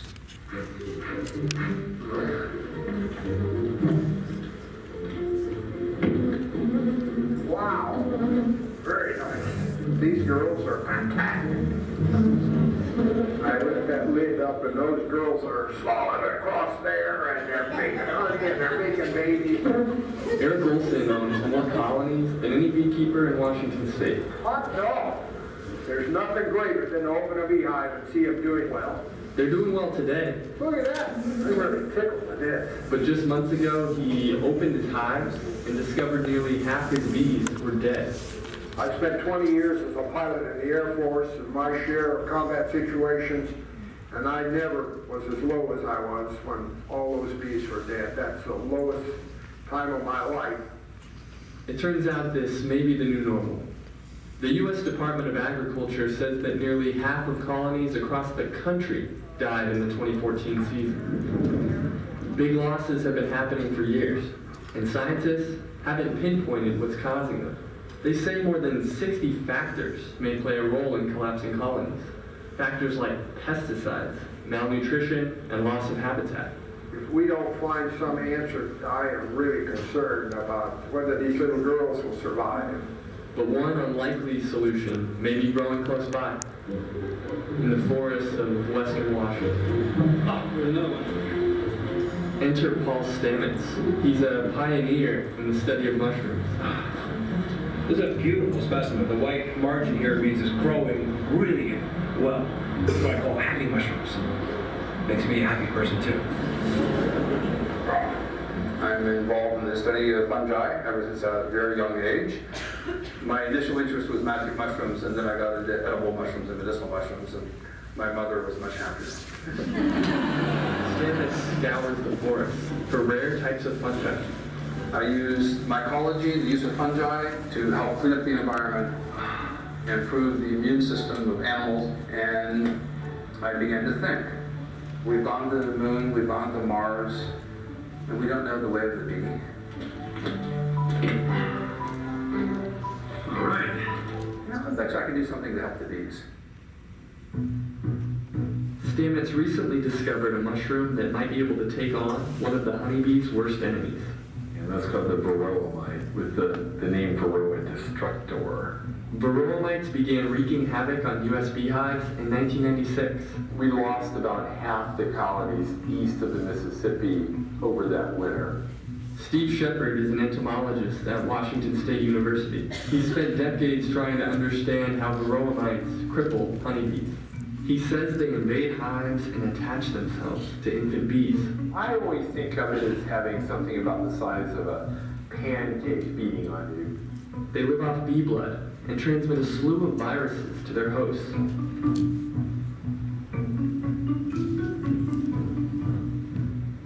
Some sickly bees lose the ability to fly and gather food for the hive. Many end up dying prematurely. They'll kill the colony within a couple of years unless beekeepers intervene. That's why Shepard decided to try a new approach. Something doesn't look quite right with that. Yes, fly. He teamed up with Paul Staments. Stamets told him about a type of fungus that's highly attractive and highly lethal to termites. Shepard wondered what this termite-killing mushroom extract would do to the varroa mite. So we should do something with this. Really? He recently started testing the product on bees in his lab.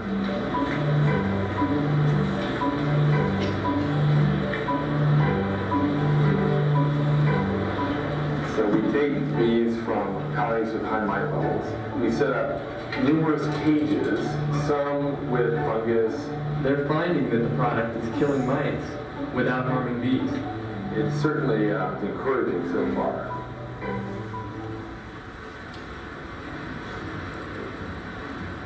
And that's not all that mushrooms can do for bees. Bees have immune systems, just like we do. And these mushrooms, they're like miniature pharmaceutical factories Their initial results show that certain forest mushrooms can reduce viruses in bees and help them live longer. I think I've discovered now that the fungi that are running the logs are absolutely critical for the immunological health of the bees. This is a really interesting potential breakthrough in understanding how nature works and how we co-evolve with fungi. Shepard and Stamets plan to expand both experiments by partnering with commercial beekeepers. Eric Olson was the first to sign up. I don't have too much hair left. I have pulled my hair out. We just can't seem to get a control on the varroa mite. We've got our fingers crossed. The future of Western honeybee colonies and the billions of dollars of crops they pollinate may depend on it. So most beekeepers will tell you that the varroa mite, varroa destructor, is really the biggest issue with bee colonies. And Steve Shepard, the men told me that once there's 7% of the bees have varroa mites, the colonies are doomed. So 7% of the population are infected with varroa mite. That spells the death of the colony. So this is Mycelium anisopli. It's an entomopathogenic fungus. It's a mold. Sometimes it can produce a cordyceps mushroom. And so this is the area, this is what I presented today at the bee conference, because this is very new information. And the next few slides come from Washington State University, Steve Shepard's team, and Brandon Hopkins, and a new postdoc, Nick Nagler.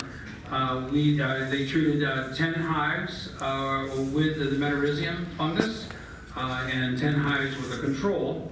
And I was thinking about the delivery system, and the simplest delivery system by far is just a petri dish. And so we put a petri dish on the top of the frames, and the bees immediately start scavenging. There's sugar in here also, malt sugar agar, so I'm sure that's appetizing to them. And then in a matter of a day, they actually remove all this entire fungus and the malt agar, and then the petri dish is basically empty. Well, this is the newest research results, just came in the past 2 days.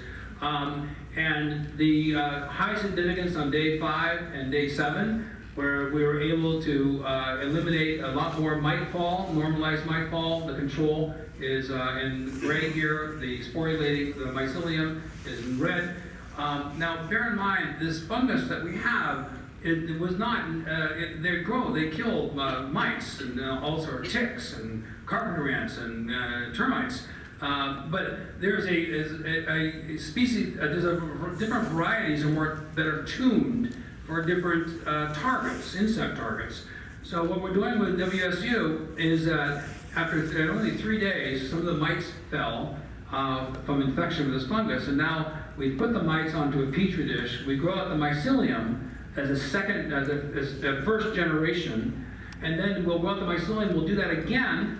And then we'll get more mite falls, and then we'll navigate to find a new strain that uses epigenesis and natural selection to find a more virulent strain of Mycelium against mites.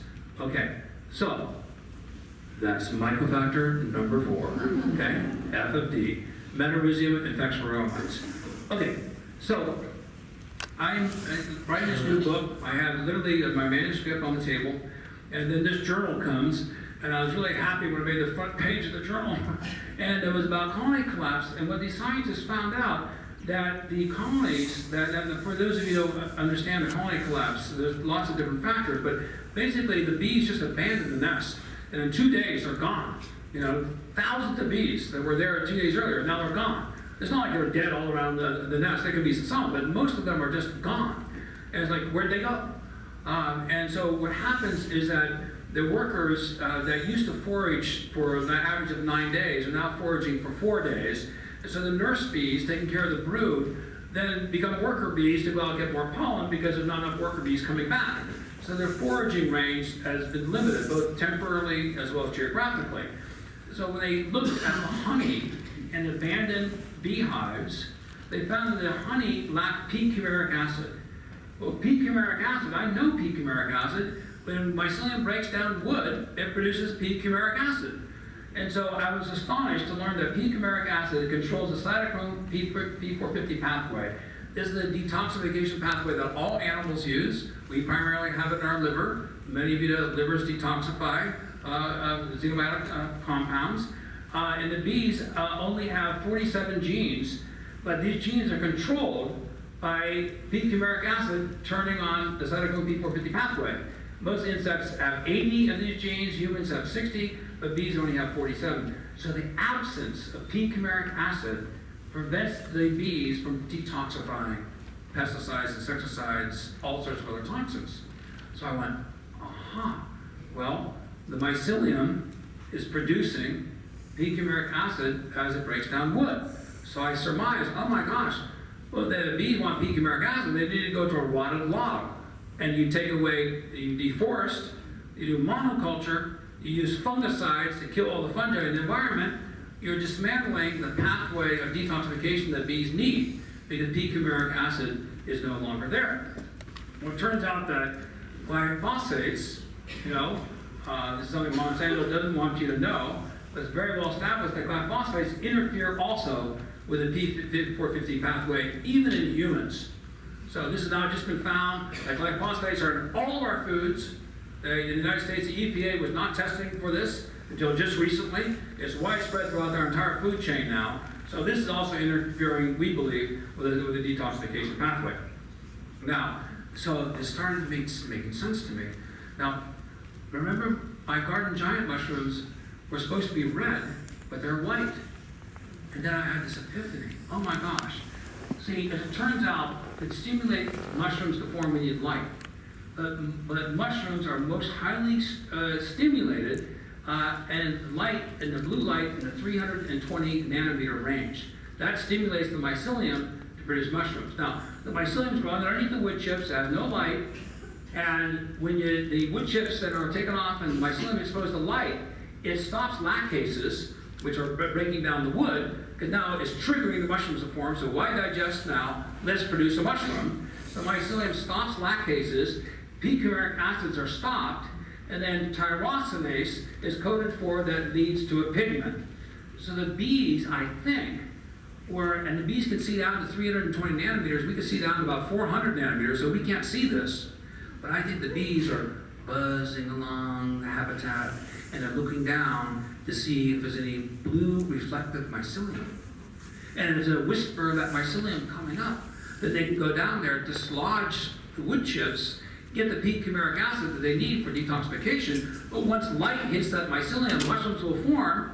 But it turns out that it interferes with the tyrosinase pathways that causes melanization. So I think my mushrooms were white because the bees were interfering with tyrosinase by exposing the wood chips prematurely to light. I don't know. That's my hypothesis. So, thank you very much. The first audience has gotten this, okay? This is mycofactor number 5, okay? FOV, fungal p-fumaric acid activates the detoxification pathways. Okay, so we started working and we developed myco-honey.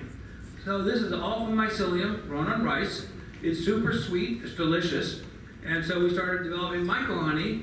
It's great in coffee, by the way. Super delicious. We're going to eventually come out with something like this, for consumers. And then we started presenting different forms of mycelium, all grown on rice, to Steve Shepard at WSU for longevity stress experiments. Now, in captivity, worker bees live about 30 days. They kind of die after that period of time. So the bees are being fed extracts, and this is the artist hump, the hideout, for instance. So this is a 10% solution. And the bees that are exposed, and they're drinking this sugar water. Now, beekeepers feed their bees, commercial beekeepers in particular, sugar water, and it's 50% sugar, 50% water, or corn syrup. And so the idea is that you can put this myco-honey, or the extracts, into the sugar water, and that way the bees then can be consuming it. Okay, so after doing this work now with Steve Shepard and his team at WSU, a summary of the best mushrooms that showed benefit to the bees are uniquely associated with birch trees, and they are the red delta polypore. It also goes on fir trees, but it goes on birch trees. Chaga. Now remember, chaga was active against flu viruses that you saw in the BioShield program. Amadou, which my hat is made from. Remember, Amadou is the first antiviral ever found from a mushroom against the mosaic virus, came from Amadou. And the red reishi mushroom. Well, here's a summary of some of the best results that we got. The longevity effects of amadou, my hat is made from. This is the number of bees that are surviving, highly significant, and there's nearly a doubling of the number of bees that are this time critical period where they're foraging. So there's many more bees out there that are surviving compared to the controls. Steve made the statement, in 39 years of experience studying bees, he's unaware of any materials that can extend the lives of worker bees more than this. And then we go and we look at the mushroom that bears introduced, the red-belted polypore here. And here's the control. And at a 0.1% solution is also nearly a doubling on the number of bees that are alive during these later stages of their life. Now, this is at 0.1%. That's 1 drop per 1,000 drops. 1 milliliter per liter. A very small amount of this extract from the red-belted polypore. And then looking at the viruses, and from chaga, the control, the viruses go up 1 week to the next week, and looking at as we increase the concentrations, then the viruses then plummet. And then looking at the effect of viruses by the red ray sheet on the bee viruses, they go up with the controls, blue to blue, and then at a step as we increase the concentrations, the viruses plummet. So the summary from these initial results, so with the rice control, the bee viruses go up. With these extracts, remember this one is the BioShield program, active against flu viruses. This was active against flu viruses. The red-belted polypore is a sister species. It's called Fomitopsis panicula. Agaricon is called Fomitopsis officinalis. That's interesting. So we found a cluster of 4 polypore mushrooms rotting wood that's highly significant and extending the lifespan of bees and also reducing their viruses. Then I got really fascinated with this and I started to become a literature hound looking at bee viruses. And in the past 80 years from Asian bees, the deformed wing virus has spread all over the world, originally from Asia, and now it is thought that all bees in the world have the deformed wing virus. It has spread. This is 4 articles in 2016 where the deformed wing virus is described as a primary, in one article, the primary cause of colony collapse being vectored by the mites. The mites are like dirty syringes. They're shooting a slew of viruses, not only the deformed wing virus, but other ones as well. And then TL came out, Andre TL came with this article saying the deformed wing virus is the leading contender as a cause agent of colony decline. And another article here in 2016 by McMahon saying that there's a global pandemic of DMV is spreading throughout the world. So the latest research results, so that was very encouraging. And I really just want to profusely thank the Washington State University and Dr. Steve Shepard for having faith and carrying this mission forward. Because our latest results, hold on to your hat. This is the latest results. With the amadou mushroom, the mushroom that my hat is made from, and the red reishi, they're reducing, amadou reduces the deformed wing virus 1,000 to 1. In a matter of about 2 weeks, 2 to 3 weeks.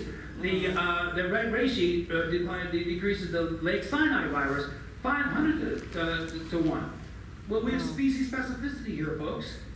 We have different polymer mushrooms more active against uniquely different species of viruses. So, and then Jay Evans, a renowned virologist for the USDA, sent this statement to me recently. I've never seen such strong antiviral activity of bee viruses I have seen with Stamets extracts. This is huge. And then for the queen breeders out there, they have viruses, and it turns out that chaga reduces the black queen cell virus by more than 100 to 1, as does the red reishi. Well, this is huge. So I got really excited. I spent all this money on this, and so I did file U.S. patent. I filed international patents. They did massive searches through every language, English, German, Chinese, Japanese. There was no prior art. No one had ever made mention of this anywhere in the scientific or popular literature.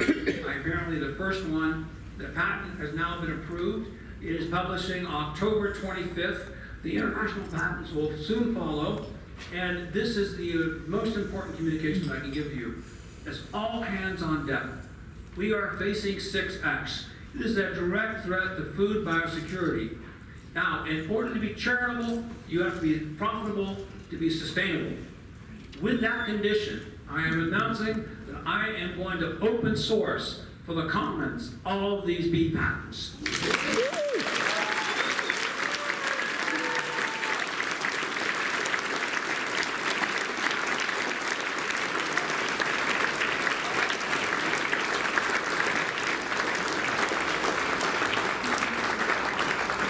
We have to be profitable enough to be able to show people this delivery system and how to do it. We make thousands and thousands of gallons of these extracts.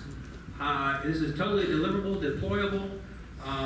One of these barrels can probably treat 10,000, 20,000 hives. It's a tremendous. It's so ecologically rational. It's so practicable. It's so deliverable.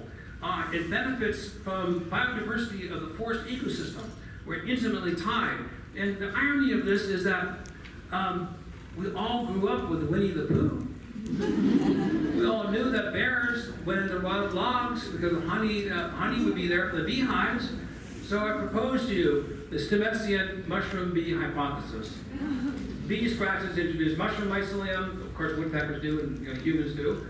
Bees are attracted to rotting logs for habitat for immunological benefit. The mycelium reduces viruses, provides peak humeric acid, reduces xenobiotic toxin exposure because the mycelium breaks down toxins, bolsters the general immunity of bees, and I think they strengthens the wingspan.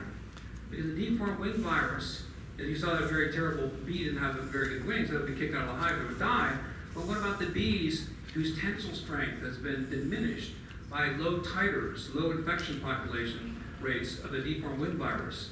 And so that may be why the bees cannot forage as far. Their wings basically are not strong because they're impugned by the virus. And it increases longevity. Now, we don't know if this is true.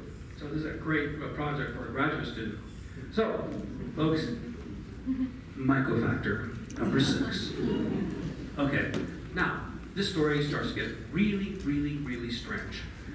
Okay, I'm there, I'm such an idiot. I have my new book, I have this communication, about peak humeric acid. I get really interested in being able to help the bees. But I'm thinking to myself, I got 70 strains of agaricon.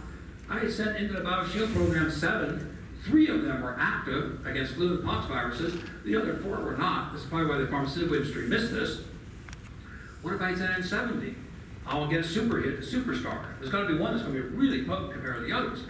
So I get a hold of NIH virology. The BioShield program had been shut down, several years ago. So I write NIH virology, and 17 minutes later, the director of virology at NIH, Chris Sang, TSCNG, just retired. He basically said, "Hi, Paul. We love working with you. It was great working with you. You had such a high hit rate. There's a percentage of the BioShield program. You had a 30% hit rate, or they dropped you. So we had a really high percentage of success." And he said, "But we won't bioprospect for you. We won't do bioguided fractionation. You have to send us in a pure structure, a pure molecule." I'm not a chemist. I'm like, good news, bad news. NIH would love to work with us, but we have to send in a pure molecule, and before they'll accept it, they have to have their virologist look at it. And number one, has anyone ever tested this before? They don't want to repeat somebody else's test. They want a new molecule with new activity. And secondly, psychologically, does it make sense? So I'm like, I have this great opportunity. The NIH will give me literally millions of dollars worth of research.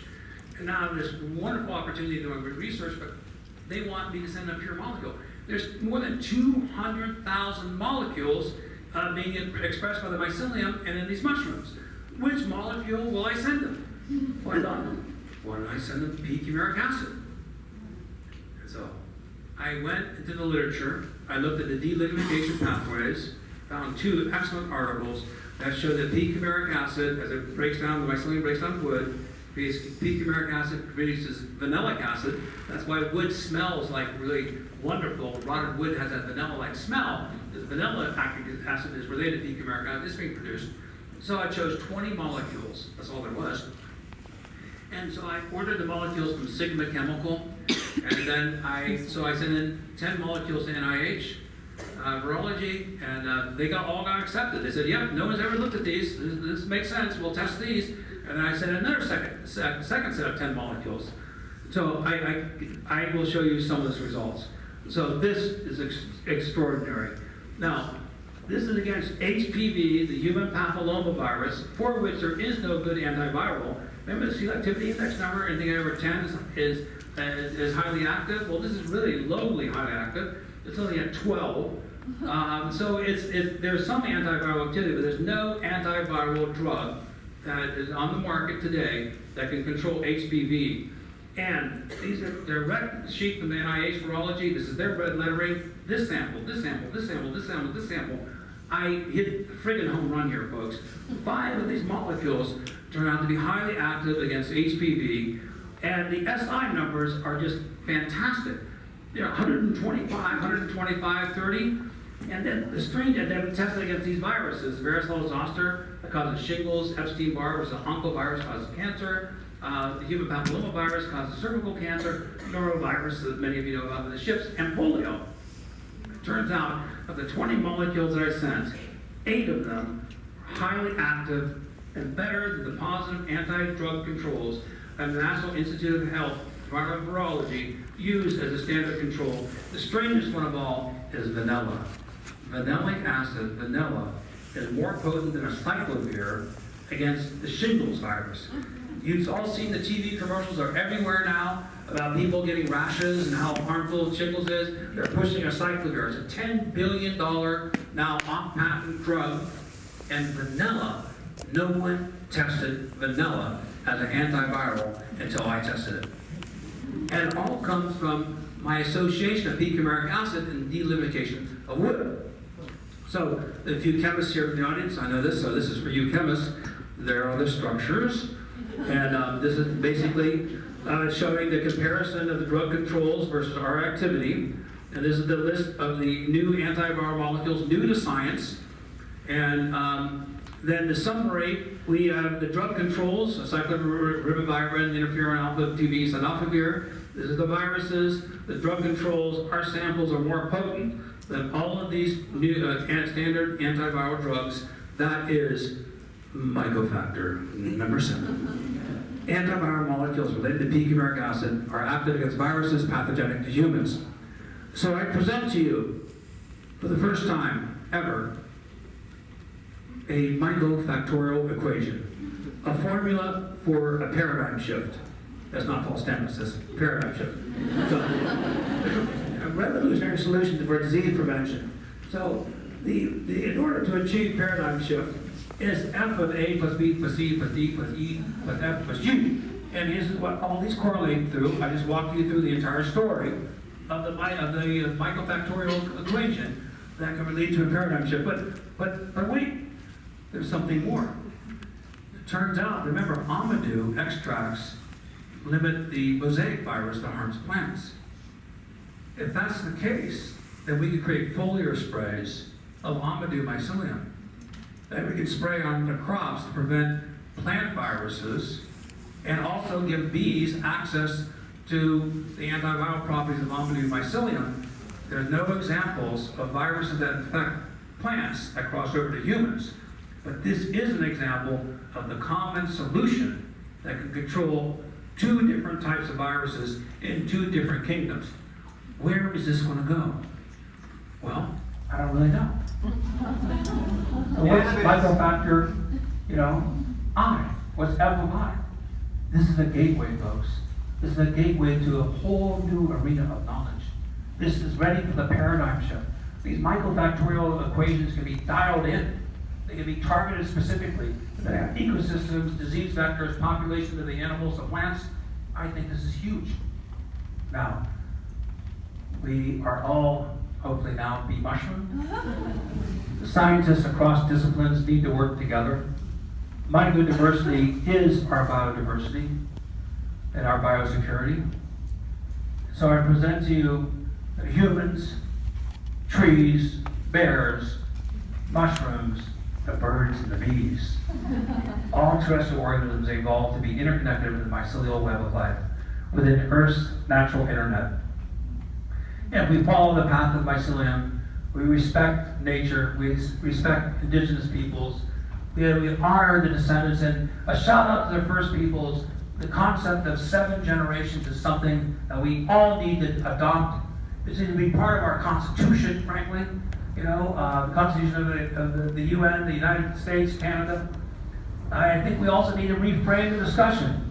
We need to celebrate decomposition. Let it rot. It's our new bumper sticker. The best thing that you can do is put wood in your backyard and just let it rot. So, I want to just end with a new concept here. And my friend Sasha here is a graphic artist, and we co-evolved this.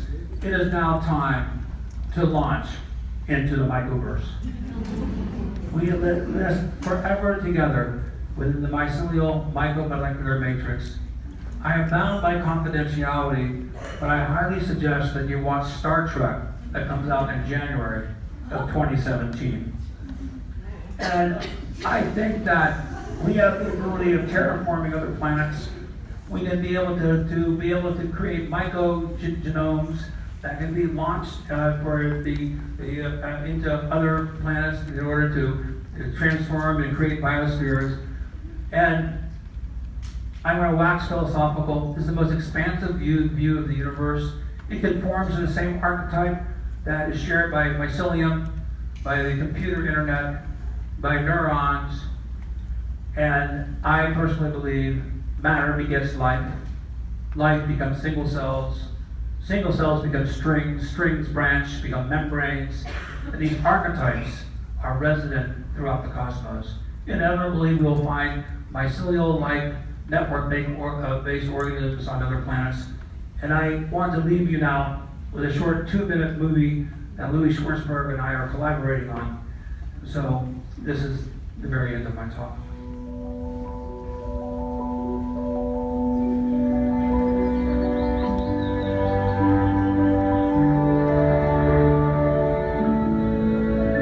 Mushroom mycelium represents rebirth, rejuvenation, regeneration.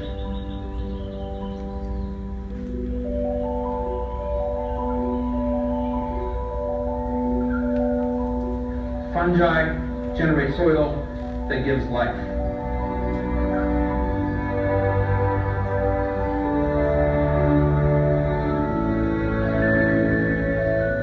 The task that we face today is to understand the language of nature. My mission is to discover the language of nature of the fungal networks that communicate with the ecosystem. And I believe nature is intelligent. The fact that we lack the language skills to communicate with nature does not impugn the concept that nature is intelligent. It speaks to our inadequacy for communication. If we don't get our act together and come in commonality and understanding with the organisms that sustain us today, not only will we destroy those organisms, but we will destroy ourselves.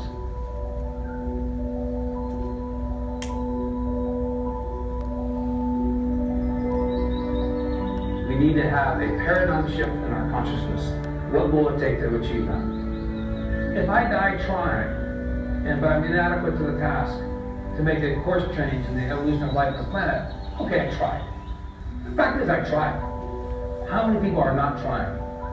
If you knew that every breath you took could save hundreds of lives into the future, have you walk down this path of knowledge, wouldn't you run down that path of knowledge as fast as you could? I believe nature is a force of good. Good is not only a concept, it is a spirit. And so hopefully the spirit of goodness will survive. Thank you, Jeff Lee. Thank you, Steve Shepard. Thank you all.